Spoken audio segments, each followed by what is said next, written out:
aking po mga anak na si Mayor Jam at si Patricia, mga kapatid po ni Mayor Joel, si Manong Marlene, Manong Marlon, Doc June, Mama Bebs, and kahit wala po si Ate Ami na nandito, lahat ng aming mga kapamilya na nandito, ating mga kaibigan, ating mga kasama sa trabaho, at lahat ng nagmamahal kay Mayor Joel.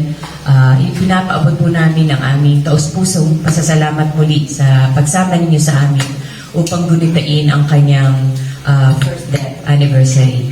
So, hindi ko po alam kung mabagal o mabilis ang panahon na nandito na at isang taon na rin po na nawala siya sa aming piling, sa ating piling. Pero hiling ko lamang po, tulungan niyo rin po kami na magdasal na finally, in due time, makamit din po namin ang hustisya sa pagkawala ni Mayor Joel. So, we will be serving light snacks po dito sa atin ngayon. And meron po tayong munting salo-salo po sa atin sa residensya po namin sa Gagabutan West. And ang hiling din po namin, sana kung okay din, kasi birthday po ni Mayor Joel sa April 29.